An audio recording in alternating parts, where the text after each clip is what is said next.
So, like if you,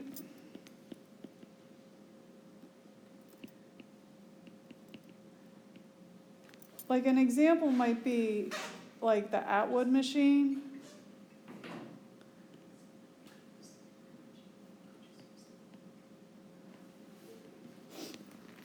I mean, and in some cases, you're going to use forces because, like, if it asks you to find the acceleration, you know, you can't really use the energy to find an acceleration. It would be a lot of other work you'd have to do.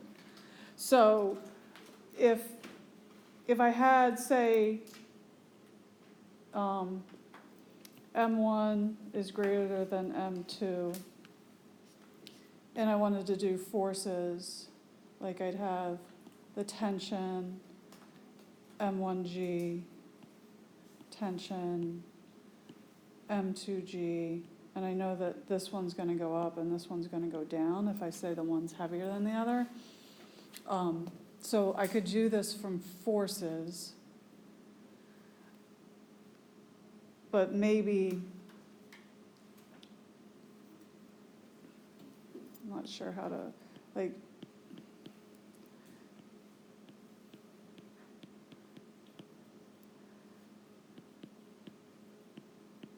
maybe if I look at the forces in the y direction for mass 1, I'd have tension minus M1G, and that would be equal to minus M1A, right? Mm-hmm. And for mass 2, I'd have tension minus M2G is equal to M2A. So that's using forces, and what I could do is I could combine these two, you know, find the acceleration, and then maybe find velocity after it falls 1.5 meters. I could do something like that. And that would be using, I would use the kinematic equations, like I could use v squared equals v naught squared plus 2a delta y, something like that. Or if I used energy, I'd have to know where everything was originally. I could say I have M1 G H1 plus M2 G H2, whatever that one was, and assume they start from rest, and then I have their final values.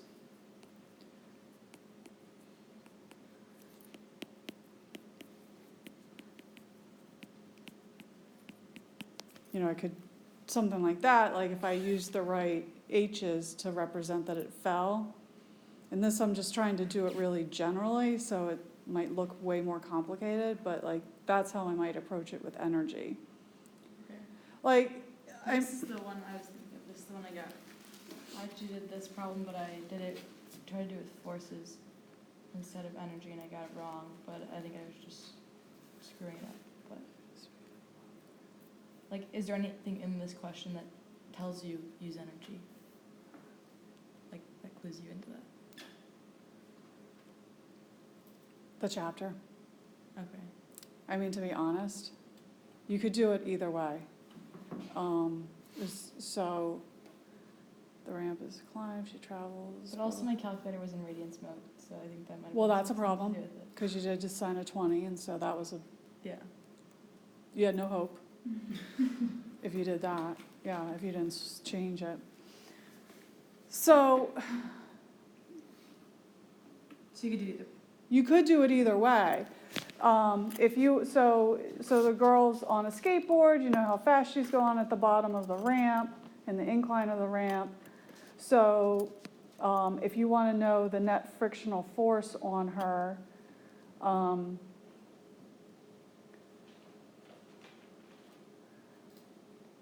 it is actually easier to do this with energy, because you would say, okay, well, she's going to go up the ramp, I know the distance she travels up the ramp, and then, so I can figure out the work done by friction. And that's partly what's gonna slow her down. The other thing that's gonna slow her down is, her change in gravitational energy, MGH. And the reason I'd say energy is easier to do for that is because it's more straightforward to using the information, in terms of if you say, so here she has some V initial, which goes to V final equals 0, and this is how far they told you she's going to move. You know that. And so the change in potential plus the change in kinetic is basically the reason that the energy isn't conserved is because you lose energy to friction. And so everything's pretty straightforward in terms of what they've given you. You know she's going to go to final speed of 0. You know what she started at. You know that this angle is 20 degrees. So you can actually figure out what the height she is. If she goes, h is going to be s sine, delta s sine of 20, right? So that'll allow you to figure out what her final potential energy is, and her initial potential energy was 0, right? And then you just kind of rearrange it then to solve for the frictional force. The problem with doing it by forces, if you do the forces in the x direction, you do have some sort of acceleration in the x direction. You'd have to worry about mg sine of theta. So there's going to be a force down the incline due to her weight. And then there's also going to be a frictional force as well. And then equal to the mass times acceleration. So you'd have to figure out what this acceleration is from kinematics, and then go in there and find the frictional force. So, which would actually then more just be F. Yeah. I don't know. Okay. Yep. Final. I don't know what that was. V final is the same. Oh, that's what happened.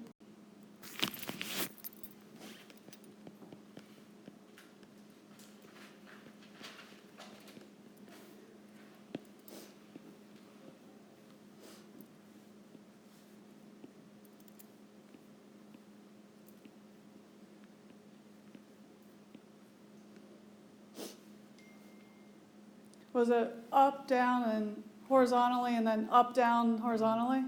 Mm-hmm. Yeah. Was there one at an angle? I don't think so. So in this question, it says, rank the balls according to the final speed. Okay. So when we think about this problem, we're like, okay, well, the ball that's thrown straight down is going to go straight down. It's going to accelerate with gravity.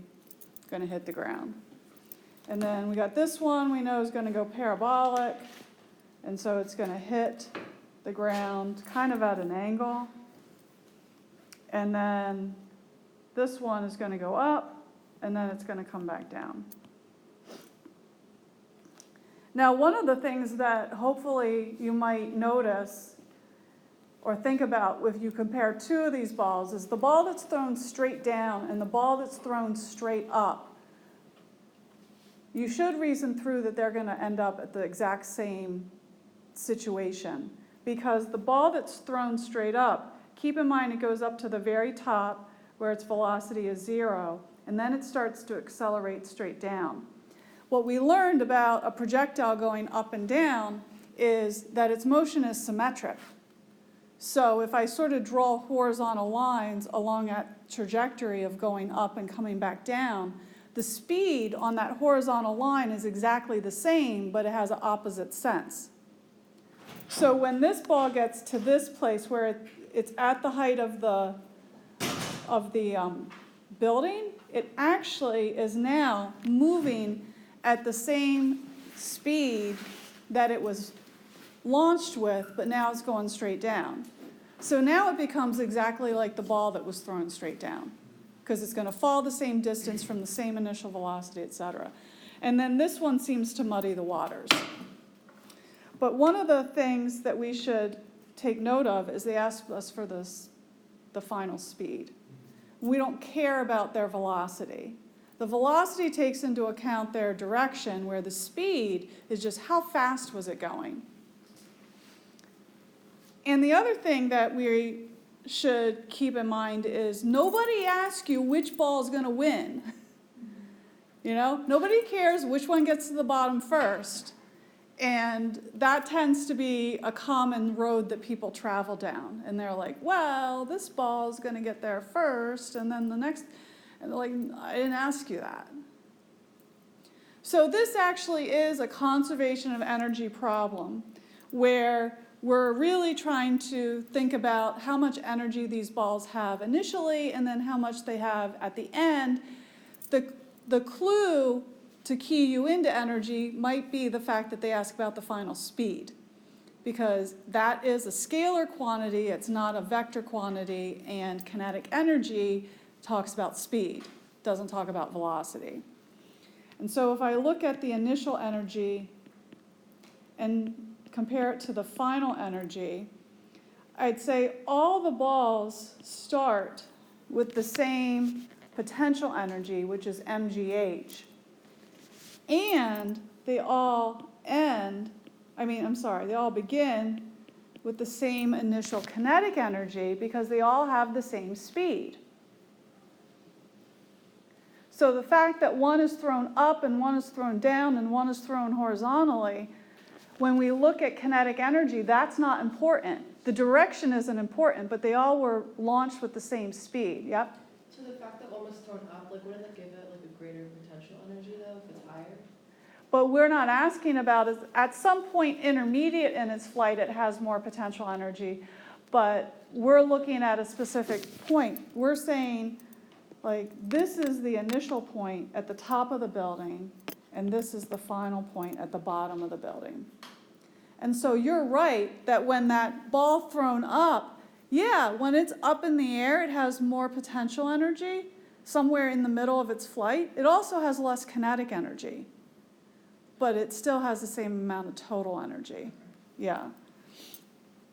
And sometimes we get all hung up on the intermediate stages, but the conservation of energy really only requires us to look at where did I start and where did I end.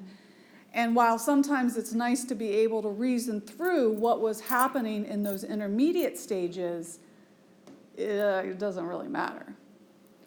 So we do that, and then they're all going to end if we said that if this is our h equals 0, when they hit the ground, they all have a potential energy of 0, and then they all have some sort of kinetic energy, but we can see that now, because of the fact that they all started with the same amount of energy, they're all going to end with the same amount of energy, and it's all kinetic. And so the V final is the same for all of them. And in fact, it didn't even matter what the mass of the balls were. They could have all been different in an ideal world where we're assuming that energy is conserved and there's no friction or air resistance. It doesn't even matter if I took a lacrosse ball and a volleyball and a basketball or whatever. It doesn't even matter because the mass would cancel out.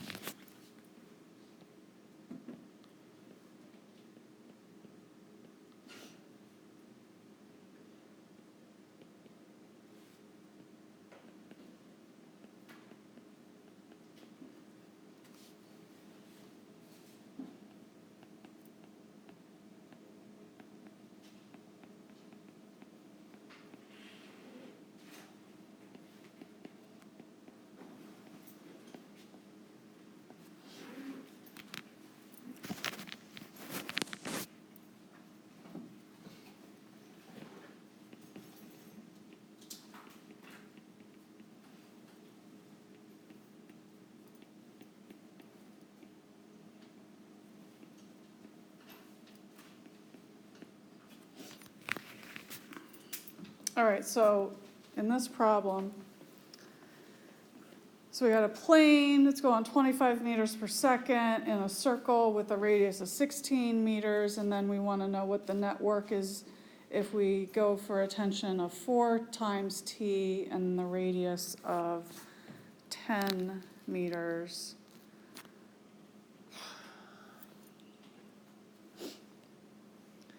So if I thought about it, this is when I wish I had my homework with me.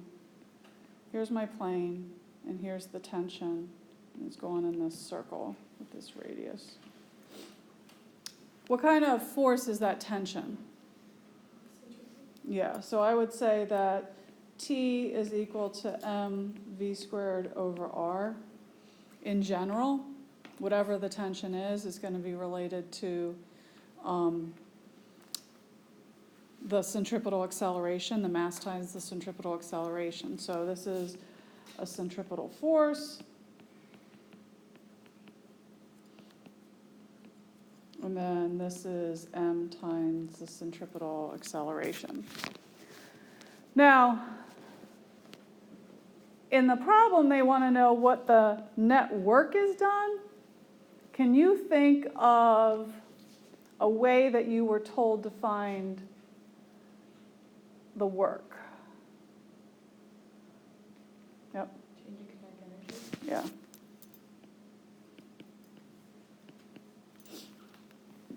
The work kinetic energy theorem is one of those that I feel like gets forgotten a lot.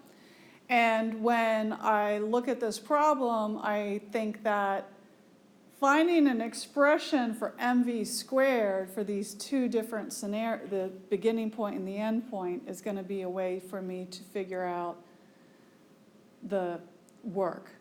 Because, so if I go originally, you know, I got T is equal to the 1.1 times 25 squared over the 16 meters, keeping in mind that this is the mv squared. So I could figure out what the tension is there, right? And then at the end point, I have 4 times t is equal to mv final squared with that new radius. So originally I just had the plane is going at 25 meters per second at a radius of 16 meters. And so I'm going to use the fact that that tension is a centripetal force, and I'm going to set it equal to the mass times the centripetal acceleration. In that first part, I actually can figure out what the tension is, and I also will be able to write its initial kinetic energy because I know its initial velocity and all that. Now at the end, the tension is 4 times bigger. Well, if I already found out what the original tension is, now I can use this here, and I know what the radius is, and I can figure out what that final mv final squared is. And so the work is 1/2 mv final squared minus 1/2 mv initial squared. And I think I have enough information to figure all that out. Does that make sense? Yeah. Okay. It's the same. Okay. Yeah. It's just going to be. It's just longer. Okay. It's 4 questions, 6 problems. Okay. How about a problem is like with an incline with friction, like what? Pulley or What, like this?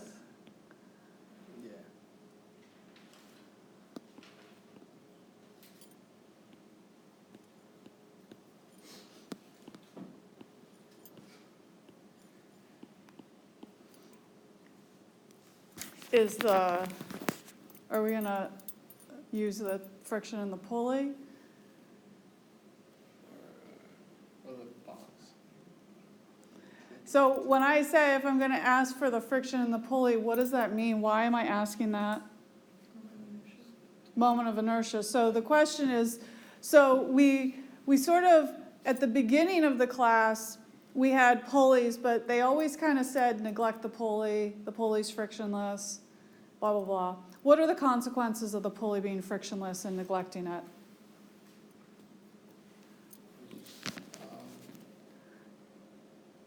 If the pulley does not have any friction, you said, Mm-hmm. wouldn't it just roll fast and It does, but in terms of the mechanics of me solving the problem, what did that do? Frankie? Well, it would introduce like a circular motion problem, moment of inertia. You'd have to do the moment of inertia. What else, Emma? Energy would be conserved if there was no friction. We can still conserve energy. Like, I know what you mean, but it's kind of like more like Accelerate faster. torque? it would go faster because what happens is some of the energy has to go into the rotation of the pulley. Shania, anything? The tension is the same in both strings. Right, that was the one thing I was looking for that was more practical. Is so the difference in the two cases were that if I don't ignore the pulley, then you have the sum of the torques equals I times alpha. But then you only have torques because you have two different tensions, right, in the string. And they produce a tension on either way of the pulley, where if I neglect the pulley, then I don't have to worry about this. Okay? Does that make, so if we can neglect the pulley, then T1 equals T2 equals T. So that's something you have to kind of read carefully in the problem to know whether or not you're worrying about the pulley. The other thing is that if they want you to worry about the pulley, they got to give you some information about it, like what's its mass, what's its radius, and all that. And if you don't get that, then you know you just can't worry about it.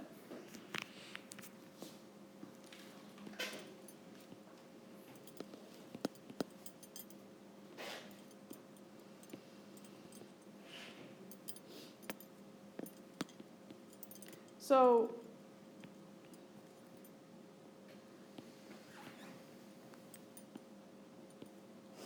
if you had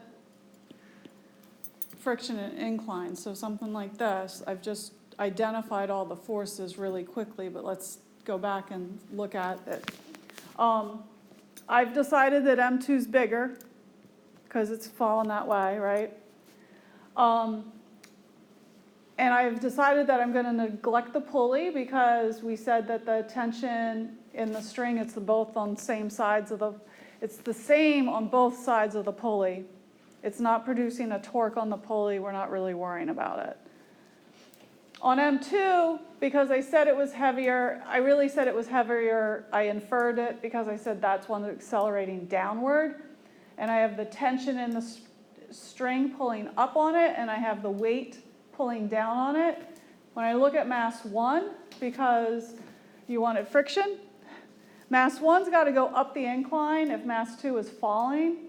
I got the tension in the string, I got the normal force, I get the weight. Notice the normal force and the weight are not aligned.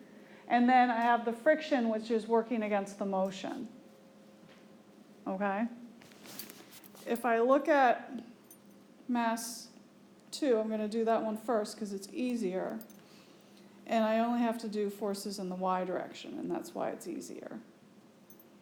I got tension minus M2G is equal to minus M2A. Why did I make it minus M2A?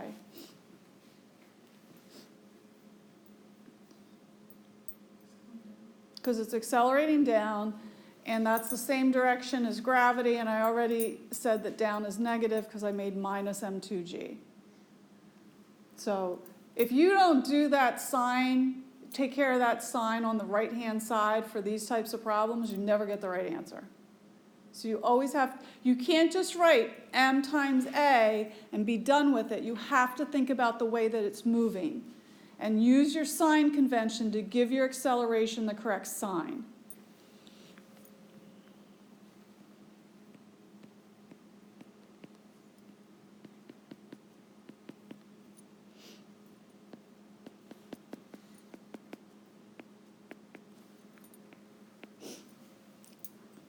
Now for mass 1, I have to look at forces in both the x and the y direction. And keep in mind that for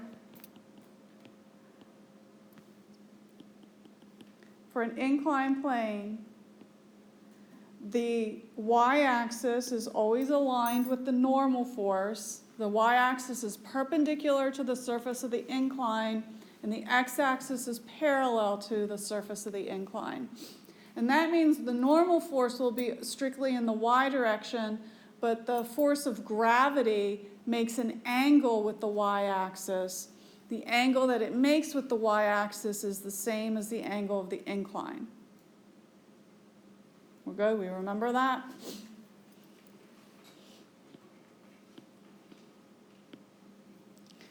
So when I look at forces in the y direction, oops, and that's mass 1, do I use sine or cosine for the y component of the weight?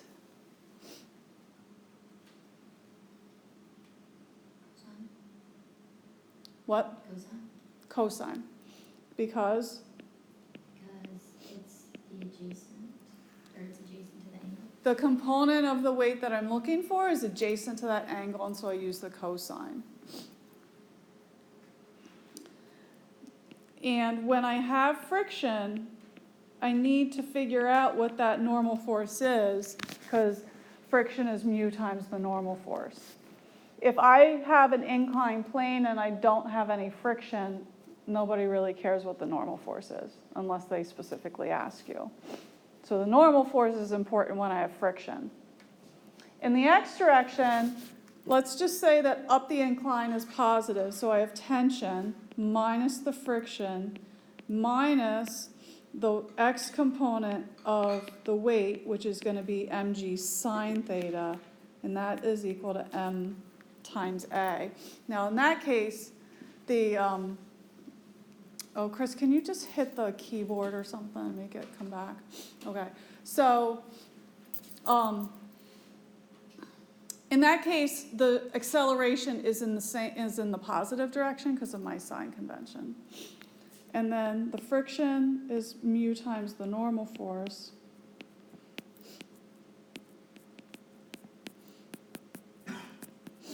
And then I could substitute in for the normal as m1g cosine theta minus m1g sine theta equals m1a.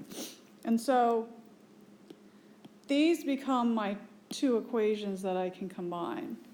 And then it's just algebra. Like I could get rid of the tension and solve for the acceleration. That's always the easiest thing. Solving for the acceleration and substituting is just a really bad idea because it's an algebra mess. Yep. You don't really do it, but can we just talk through how you would do it and not to take the pulley and like the friction into account? Okay.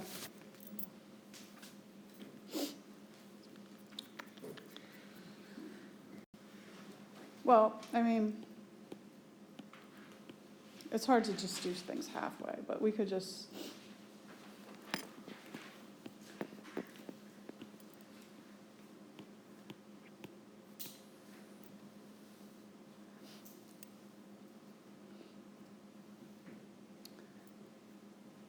All right, let me draw my forces. Normal, m1g, friction. Now I'll call this T1. I'll call this T2. I'm still going to have everything move in the same direction.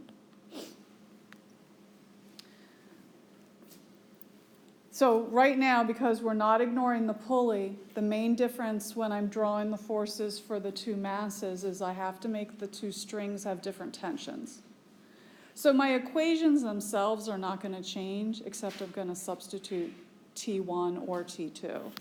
So for instance, for mass 1,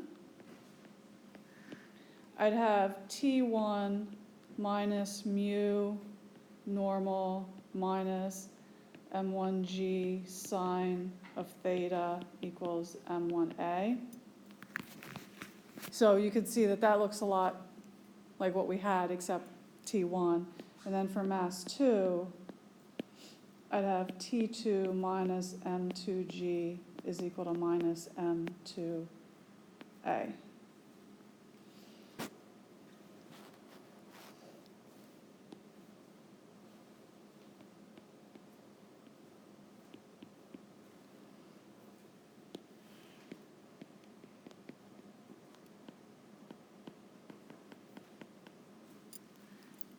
Now, when I introduce the pulley, when I look at the tension of the strings acting on the pulley, I have to make the tension pull on the pulley. You know, it can't push. So the directions of my T1 and my T2 change because I'm looking at how they're acting on the pulley instead of how are they acting on the different masses. So they're creating torques that are causing the pulley to rotate. The pulley is going to rotate in the clockwise direction because that's how everything is moving. So because of that, I know that the torque due to tension 2 is dominant over the torque due to tension 1. Because you can see that tension 2 is going to make it go clockwise. So that would be T2 times the radius of the pulley minus T1 times the radius of the pulley is equal to the moment of inertia of the pulley, which you'd have to be given information to find, times alpha. Now, at this point, we freak out because we have way too many unknowns. I don't know T1, I don't know T2, I don't know acceleration, and I don't know alpha. That's too many, because that's 4, and I have 3 equations. But remember that I can write alpha as A over R. And that's how I get myself back to where I only have 3 unknowns. It's still kind of a mess, but not a horrible mess. And you can actually, you can make this T2 minus T1. T2 minus T1 if I divide by an R, and then I have A over R squared. Do you see what I did there? I just divided both sides by R. And that actually, yeah. Where did the TR come from originally? That's torque, force times distance. So let's just draw the pulley a little bigger. And if I have a tension acting on it, then this is the radius of the pulley. Force times distance, going from the center of the pulley where the axis of rotation is to where it's acting. So it's tension. It's tension times the radius, gives me torque. Yeah. But if I do this right here, I can solve this equation for T2, this one for T1, substitute into this equation, and then I can solve for the acceleration. It actually ends up not being as bad as it sounds. I mean, it's still a little tedious, but it's not awful. So that helped, yeah. So that's all to find acceleration. To find acceleration. The idea being that in this expression, we're basically saying we don't know either tension and we don't know the acceleration. So finding the acceleration seems to be the easiest thing to do first, then you can go back and figure out the tensions.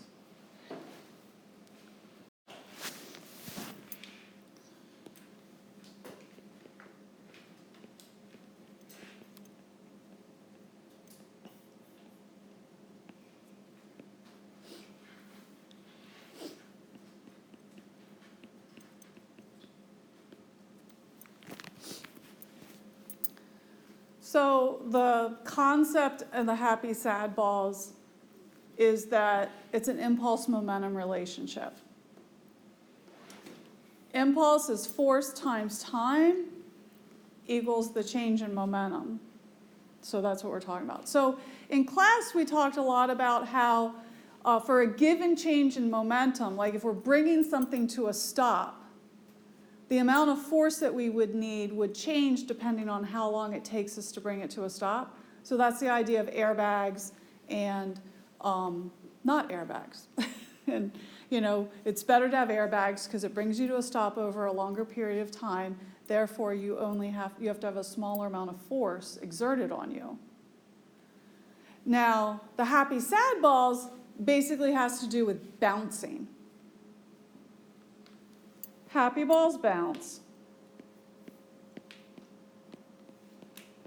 And sad balls don't.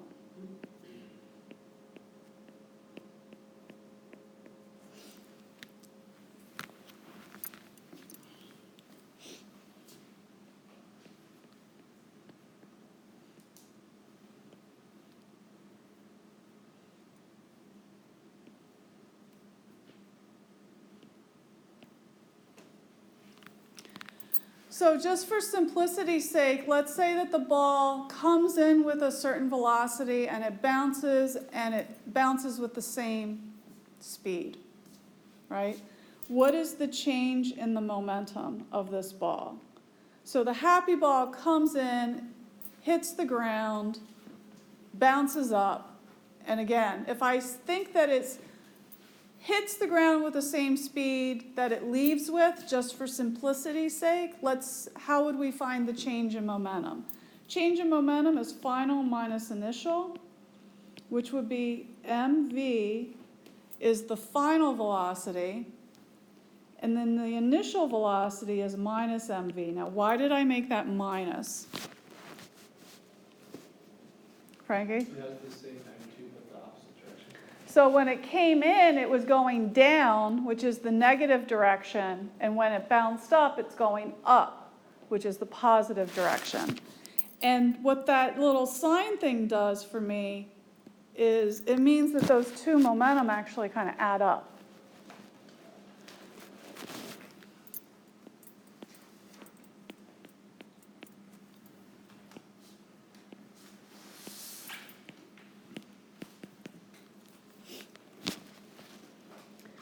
Versus a sad ball, which hits the ground and it sits there.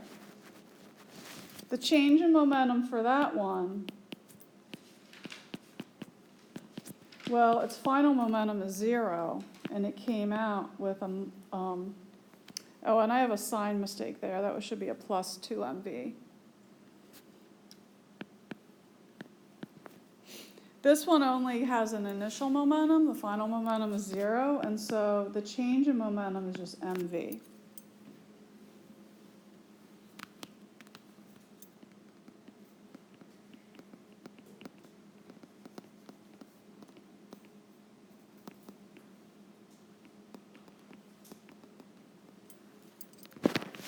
So what we saw there so far is the change in momentum of the happy ball is bigger.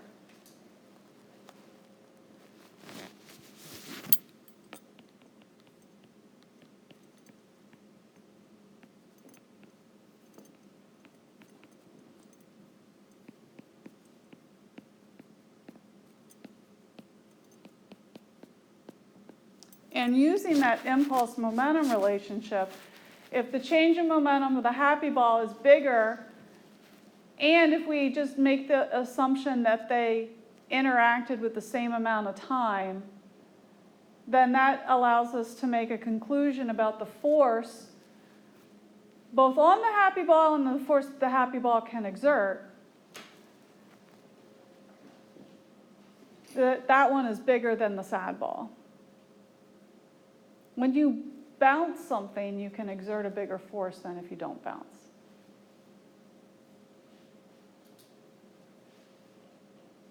Yeah. Would you be able to view that problem with the equation? I don't know how it would help us figure out whether this is going to fall, knock it down or not. Yeah. I know everyone was all gung-ho with. I forget exactly how I posed that. Do you want me to find the test? Yeah, like what did I say? Did I think give gave you? us the initial velocity Did I give you an angle? She gave us a range. and a range. That was it. Well, okay. You got to be specific. Did I give you the initial velocity and angle of the ball and the height of the field goal? You had to find it? Yeah. So did it give you an angle? It gave us an angle of 1 or 40. So, okay, so if the V is unknown, but then you know this height, right? And you know this range. Basically, what you can do is you can say, find the time when x equals r, and then see what is the y value at this time. That's sort of the general gist of how we would go about finding that. So we would write our equation for x would be v naught cosine of 40 times t. That would be our expression for the x position. The y position would be v naught sine of 40 times t minus 4.9 t squared. Okay, so those would be our expressions for this particular problem.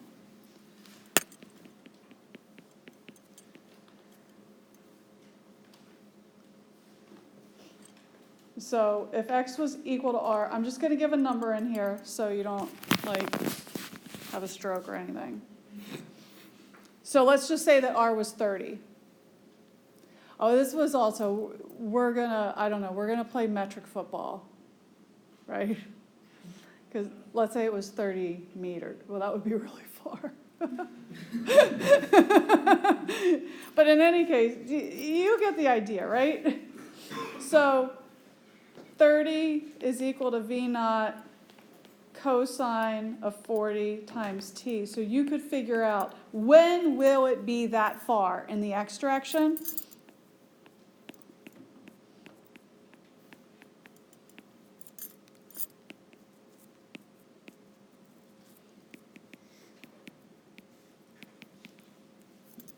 And then you can put that in for the y.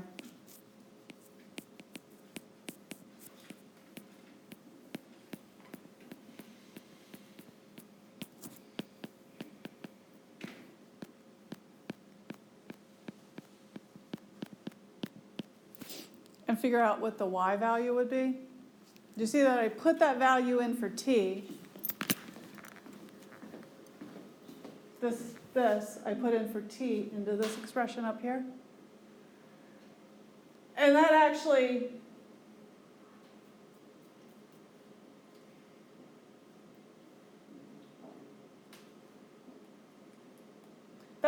you'd have to know what the y, like you could solve for v naught if I know what the y is. I can't remember how. You did, give us. I gave you the y, and then you could solve for v naught.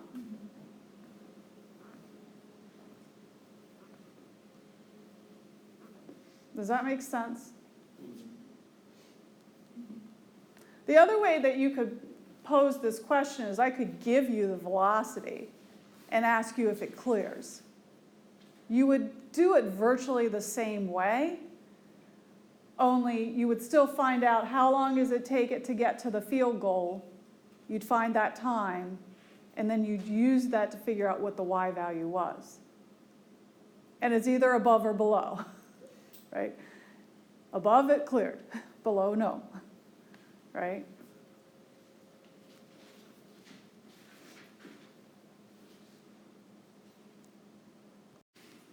Like how to find out the radius, is that what it is?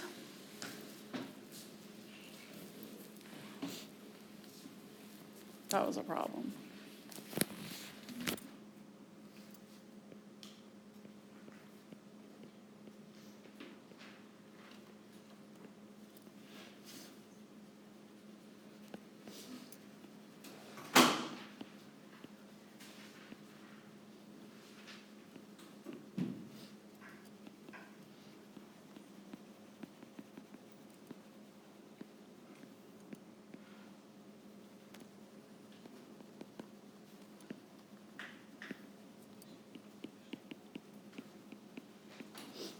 the key to the geosynchronous orbit is that the satellite's always staying above the same location as it goes around the Earth.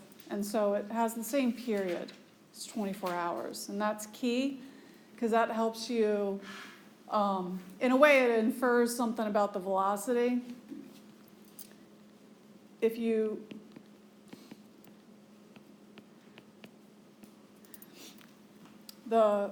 it's a gravity problem, it's a circular orbit, and so don't stand on those chairs. The force of gravity is like a centripetal force, and so you have the centripetal acceleration. It's the force of gravity between the Earth and the satellite.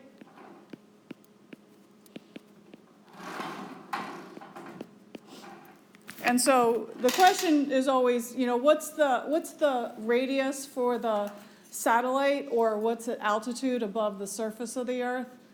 Either one, you're trying to find r, and you're like, well, I don't know how fast it's going, but you can use the information about the period to substitute something in that you do know for the velocity.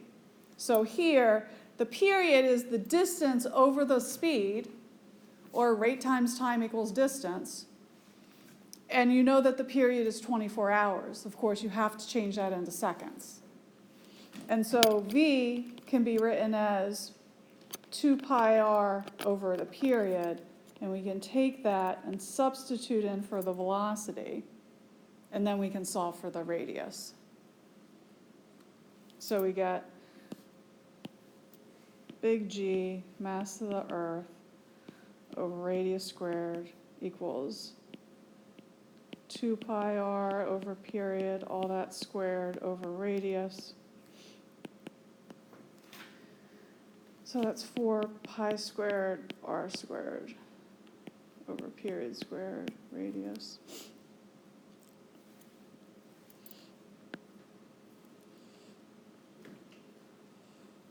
And so we get big G, the mass of the Earth,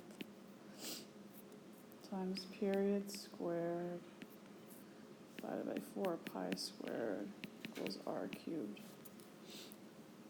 If you rearrange that.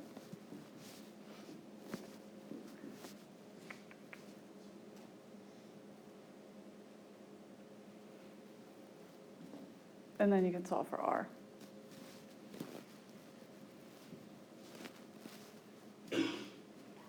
Just take the cube root.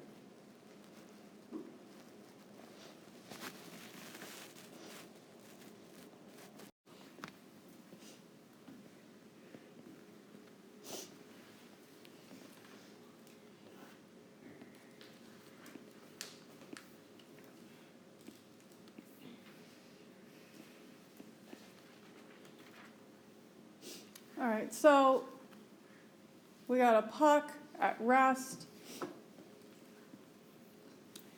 and it's going to be hit by another puck with a speed of 4.05 meters per second. So M1 is 0.32, M2 is 0.22, the initial is 4.05, and then after the collision, this is M2, speed of 1.23, and this angle is 60 degrees. So this is a lot like the test question, right? Except they're using unit vectors, which makes it easier. So this is conservation of momentum in two directions. So you get, you have to conserve momentum in the x direction, and you have to conserve momentum in the y direction. And the conservation of momentum in the y direction is why we know that mass 1 is going to have to go down if mass 2 goes up. because we didn't have any initial motion in the y direction, so we can't have any after the collision. They have to equal each other out.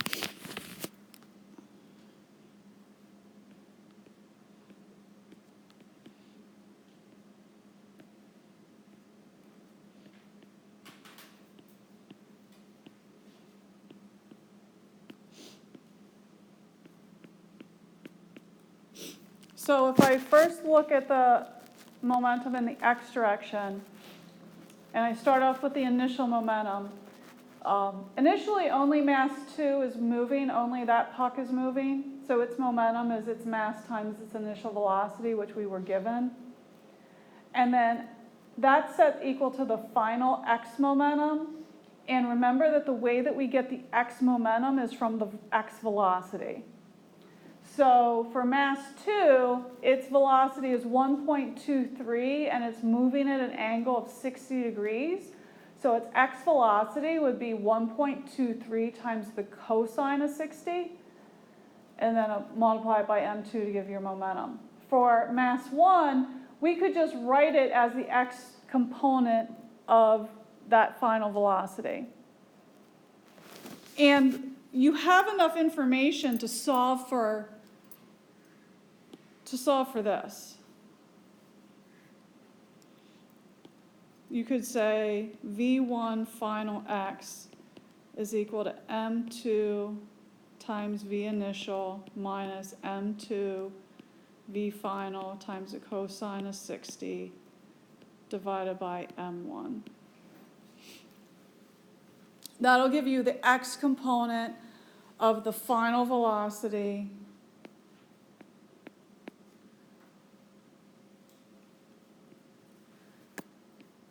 of mass 1.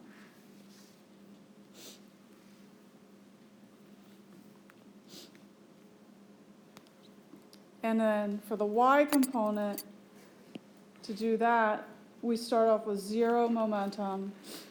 I have m2 v2 final times the sine of 60 minus m1 v1 final y. I made that negative because it pointed down, where mass 2 had a y momentum pointing up.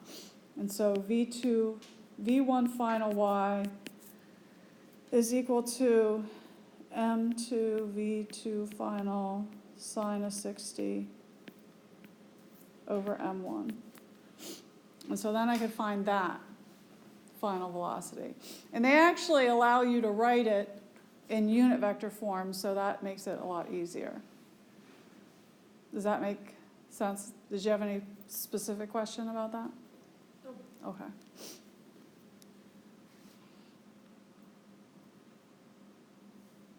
Do you have any questions more about that? Okay, so this problem, this is a good vector problem and using the force of gravity. So I have an equilateral triangle. No, I didn't do a good job of drawing it, but it's equilateral. It has 3 masses on each vertex. It turns out all those masses are the same. 1.85 kilograms are my numbers. The length of each side of the triangle is 3.45 meters. And then there's a mass in the middle. And that one is 15.5 kilograms. And we want to find the net force on mass 1. So we want to draw the force vectors first of all. And you have to draw what are the forces on mass 1 due to the other 3 masses. So the way that I might do that is, like, I'd say mass 3 is going to exert a force here, F3, because it's going to attract mass 1 to it. And mass 2 is going to exert a force like this. And then mass 4 is going to be like this. Okay. F3 and F4 have the same magnitude. Does that does that seem reasonable to you, that the strength of both of those forces is the same? All the masses are the same and it's the same distance. It's big G, M1, and it's either M3 or M2, but M3 and M2 are the same. Why did I draw 4? I meant 2. Sorry. That's why you made faces at me.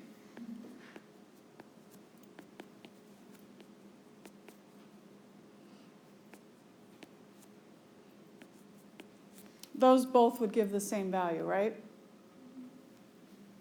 Now F4 is big G, mass 1, mass 4. Now, let's just call this distance, let's call it R4 just to squared. I'm confused why is F3, all the other forces equal to F4? No, I didn't say they were equal to F4. You said F3 equals to F4. I know, but I changed my mind. Look, I drew the 2 over the 4. It's like it never even happened. Yeah. And then I made F4 all by itself. That's good though, right? That makes sense. All right. And then that distance,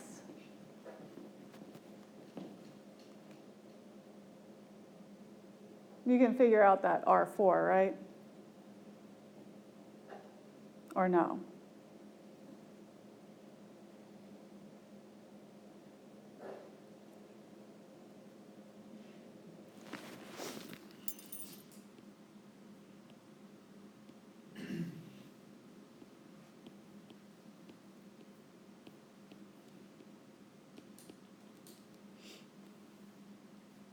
Yep, what? The angle would be 30 degrees because it's an equilateral triangle. Yeah, Okay. yeah. So you can do that. Isn't there something like it's 2/3 of the way? They all intersect 2/3 of the way, like the total bisector. Okay, it doesn't matter. So R4, like the line that goes between M1 and M4, bisects the base angle, which is 60 degrees because it's equilateral triangle, so that's 30 degrees. And then if I make a little right triangle by dropping down, if this is M4 right here and I drop down to the bottom, that's cutting the bottom in half. And so that's why that's D over 2. So I can figure out what that R is using some trig.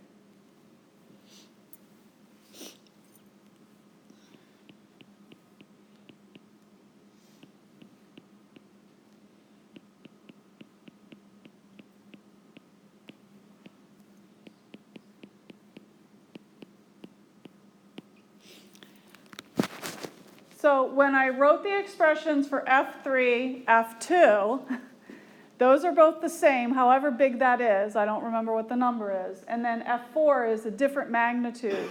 We use the magnitudes of those forces, but then we have to add the vectors. I add the vectors by adding all the x components together and adding all the y components together. F2 is totally in the x direction.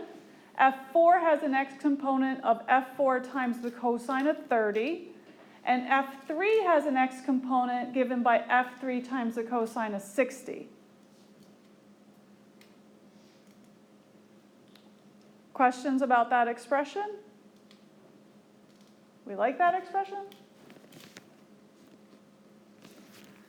In the y direction, I'd had F3 times the sine of 60 plus F4 times the sine of 30. And F2 doesn't have any y component. And so this is how I'll find the x and y component of the total force acting on mass 1. I find its magnitude using the Pythagorean theorem. And then I could also say I find the angle would be the inverse tangent of Fy over Fx. Yep. Why is it F3 times cosine of 6? Because this angle right here is 60 degrees because it's an equilateral triangle. And the way that they did is they put the M1 at the origin. Yeah. Yeah, the problem said that, but I didn't state that.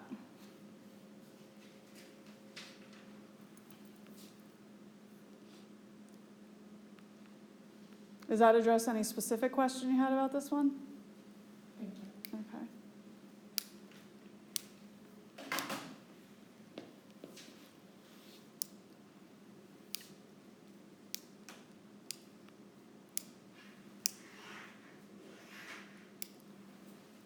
How many times do you have to?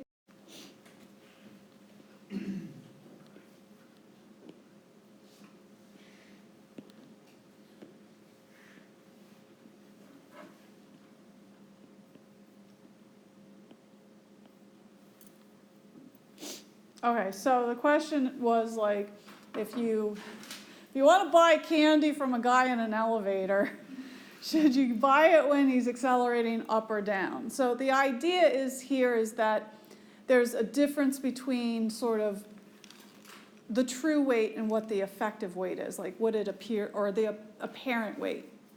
So the key is, like, if we have a spring scale, the scale that hangs from the ceiling, then the tension in the spring or whatever's suspending the candy is that will give us the apparent weight.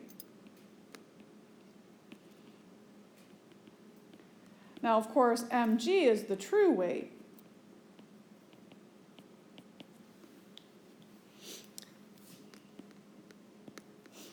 And so we imagine if the elevator's accelerating up or down. This is the case where this is what we would call a non-inertial frame of reference because, things seem kind of weird because we're accelerating. If we do forces, we'd have the tension. If we do sum of forces equals mass times acceleration, I have tension minus mg is equal to ma when it's accelerating upwards. So the tension is equal to mg plus ma.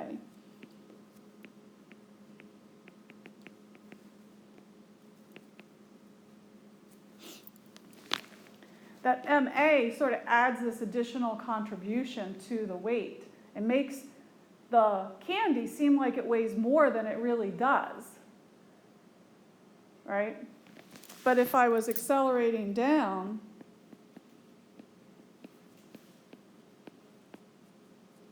I'd have t minus mg is equal to minus ma, and then t would be equal to mg minus ma. So when the elevator accelerates downward, the candy appears to weigh less, and when it accelerates upward, it appears to weigh more.